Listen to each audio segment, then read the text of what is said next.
In this video, we discuss about the program of ATM in C programming by Visual Studio Code. हम लोग इस video में ATM के programming के बारे में देखेंगे कि ATM में कैसे प्रोग्रामिंग किया जाता है। तो चलिए देखते हैं।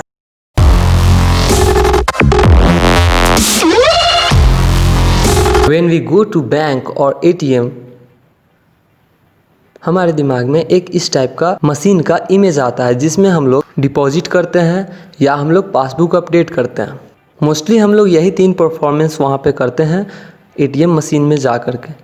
तो हम लोग इस वीडियो में इसी को देखेंगे कि कैसे इसके लिए प्रोग्रामिंग किया जाता है। और जब हम लोग ट्रांजैक्शन की तरफ बढ़ते हैं तो हमारे सामने एक इस टाइप का स्क्रीन देखने को मिलता है जहाँ पे हम लोग मेजरली 3 स्टेप्स को परफॉर्म करते हैं। First step is deposit, second step is balance check and third step is withdraw. Now let's see the program. इस प्रोग्राम में हेडर फाइल को इंक्लूड करेंगे और लिखेंगे हैज इंक्लूड studio.h। तो मेन फंक्शन में आएंगे और 2 वेरिएबल को सबसे पहले इसमें हम लोग डिक्लेयर करेंगे। पहला इंट रहेगा, दूसरा चॉइस रहेगा। फ्लोट टाइप कैश को डिक्लेयर करेंगे जिसको इनिशियलाइज वैल्यू 0 रहेगा और एक कैरेक्टर टाइप सी रहेगा। हम लोग डू व्हाइल स्टेटमेंट को यूज करेंगे। डू व्हाइल स्टेटमेंट यूज में होता है first do is executed and then while condition is check. मतलब पहले डू में जो हम लोग कंडीशन लिखते हैं उससे पहले and then while condition is check. मतलब पहले डू में जो हम लोग कंडीशन लिखते हैं उससे पहले एग्जीक्यूट करता है कंपाइलर और बाद में कंडीशन होता है उसे चेक करता है। तो हम लोग डू में जाएंगे और सबसे पहले लिखेंगे प्रिंटफ में हम लोग लिखेंगे पहला विड्रॉ, दूसरा डिपॉजिट, तीसरा बैलेंस चेक। क्योंकि हम लोग जब एटीएम में जाते हैं तो हम लोग 3 ही फंक्शन मोस्टली परफॉर्म करते हैं। या तो पहला होता है कि हम लोग डिपॉजिट करते हैं, उसके बाद हम लोग विड्रॉ करते हैं या जाकर के हम लोग बैलेंस चेक करते हैं, विड्रॉ करते हैं। आगे हम लोग स्कैनअप लिखेंगे और परसेंटी लिखेंगे इसमें डबल इन्वर्टेड कॉमा के अंदर और एंड चॉइस लिखेंगे। इससे क्या होता है कि हम लोग का जो वेरिएबल होता है उसको इस एड्रेस पे चॉइस में सेव करेंगे। स्विच केस स्टेटमेंट को यूज करते हैं और स्विच केस स्टेटमेंट होता है कि इस स्टेटमेंट में number of alternative are used to check a particular statement. इसमें बहुत सारा अल्टरनेटिव स्टेटमेंट को यूज किया जाता है एक पार्टिकुलर स्टेटमेंट को चेक करने के लिए। स्विच केस स्टेटमेंट को दूसरे नाम से भी जानते हैं मल्टी वे ब्रांच। स्विच केस स्टेटमेंट को हम लोग सबसे पहले लिखते हैं स्विच, उसके अंदर में हम लोग वेरिएबल को डिक्लेयर करते हैं चॉइस, जो हम लोग पहले वहाँ पे स्कैनअप में हम लोग डाले हैं कैश विड्रॉ डिपॉजिट वाला जो। तो हम लोग सबसे पहले केस 1 में लिखेंगे कि विड्रॉ को इंटीजर टाइप वेरिएबल डिक्लेयर करेंगे और प्रिंटफ करेंगे इंटर अमाउंट टू विड्रॉ और स्कैन एफ लिखेंगे परसेंटी एंड परसेंट विड्रॉ।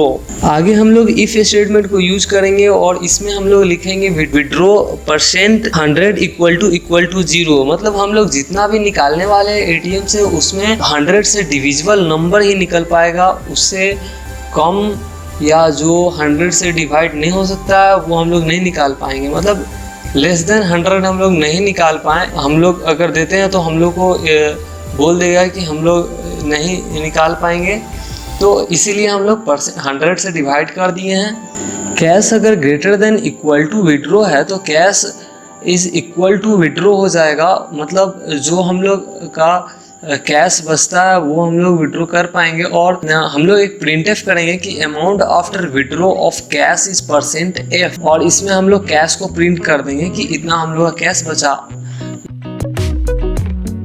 एल्स में हम लोग अल्टरनेटिव को डालते हैं, तो इसमें हम लोग प्रिंट करेंगे you didn't have insufficient balance. क्योंकि हम लोग पहले ही इफ वाले में चेक कर चुके हैं कि अगर ग्रेटर देन विड्रॉ हम लोग कर रहे हैं, लेस देन विड्रॉ कर रहे हैं हम लोग कैश जितना है उससे या उसके बराबर, तो हम लोग का कैश डिपॉजिट विड्रॉ होगा।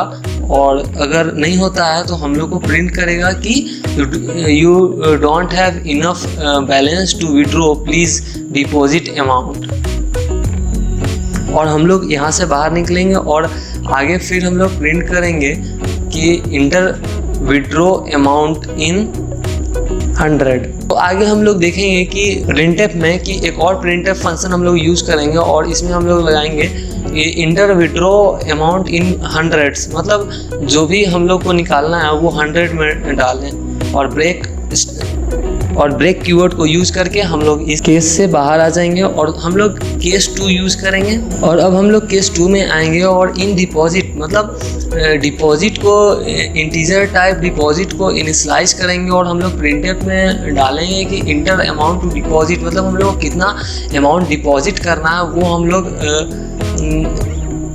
स्क्रीन पे डालेंगे और स्कैनर फंक्शन %d लिखेंगे और एड्रेस में इस एड्रेस ऑफ डिपॉजिट के एड्रेस पे हम लोग इसको जो अमाउंट रहेगा उसको हम लोग सेव करेंगे और एक कंडीशन रहेगा कि इफ़ कंडीशन यूज़ करेंगे, इफ़ स्टेटमेंट यूज़ करेंगे और इसमें डिपॉजिट डिविजिबल बाय 100 रहेगा इक्वल टू 0, तब हम लोग फिर से आगे बढ़ेंगे और उसमें cash is equal to cash plus deposit, मतलब अभी हम लोग के पास उतना ही कैश रहेगा या बैलेंस जिसे कह सकते हैं वो जितना हम लोग अभी डिपॉजिट किए हैं और पहले से है दोनों का सम हम लोग का कैश में चला जाएगा। तो हम लोग फिर एक प्रिंटफ डालेंगे और प्रिंटफ में हम लोग का रहेगा balance after deposit amount is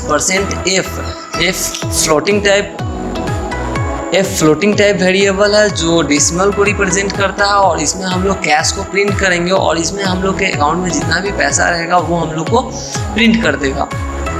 आगे हम लोग एल्स में बढ़ते हैं और इसमें एक हम लोग आउटपुट देंगे स्क्रीन पे प्रिंटफ के थ्रू कि please enter amount in 100। Break को यूज करेंगे और हम लोग बाहर निकलेंगे और तीसरे केस में चलेंगे। हम लोग केस 3 में जाएंगे और प्रिंटफ में लिखेंगे your balance amount is %2f। अब इसमें 2f इसलिए लिख रहे हैं क्योंकि दो जीरो के बाद हम लोग को नहीं चाहिए। कैश के वैल्यू को प्रिंट करेंगे और ब्रेक कीवर्ड को यूज़ करके हम लोग बाहर आएंगे और हम लोग डिफ़ॉल्ट को यूज़ करेंगे और डिफ़ॉल्ट में लिखेंगे इंटर अ वैलिड चॉइस, मतलब अगर 1 से 3 के बीच में अगर कोई चॉइस नहीं डालता तो हम लोग उसको प्रिंट करके देंगे कि आप गलत चॉइस कर रहे हैं, आप कुछ और कर रहे हैं और ब्रेक से हम लोग इसमें बाहर आते हैं। और फिर नेक्स्ट हम लोग जाते हैं प्रिंटफ में to continue press y else any letter, मतलब इसमें हम लोग लिखेंगे कि अगर आप कंटिन्यू करना चाहते हैं तो y प्रेस कीजिए और नहीं तो कोई भी दबाइए और बाहर चले जाइए। आगे हम लोग स्कैनर फंक्शन में %c डालेंगे और एड्रेस f डालेंगे और हम लोग while स्टेटमेंट में जाएंगे और c इक्वल टू y करेंगे और c इक्वल टू फिर y करेंगे, एक कैपिटल y रहेगा और एक स्मॉल y रहेगा जिसमें अगर कोई इनपुट करता है स्मॉल y या कोई कैपिटल y तो गलत ना हो जाए हम लोग का प्रोग्राम, इसीलिए हम लोग कैपिटल Y और स्मॉल y को यूज करते हैं। और आगे हम लोग प्रिंट करते हैं thank you for using ATM और रिटर्न 0 हम लोग करते हैं क्योंकि इंट फंक्शन है इसीलिए हम लोग रिटर्न 0 करते हैं और प्रोग्राम से बाहर आते हैं। तो जैसा कि आप लोग देख सकते हैं कि प्रोग्राम रन कर चुका है और हम लोग को कह रहा है प्रोग्राम स्क्रीन पे कि इंटर फर्स्ट में विड्रॉ डिपॉजिट बैलेंस चेक। तो हम लोग सबसे पहले बैलेंस डिपॉजिट करेंगे क्योंकि हम लोग का 0 बैलेंस है, तो हम लोग सेकेंड ऑप्शन को चूज करते हैं और हम लोग इंटर अमाउंट टू डिपॉजिट, तो हम लोग 10,000 को डिपॉजिट करते हैं और हम लोग को बताता है balance after deposit amount is 10,000 and to continue press Y। तो हमने Y किया, फिर लोग बैलेंस चेक किया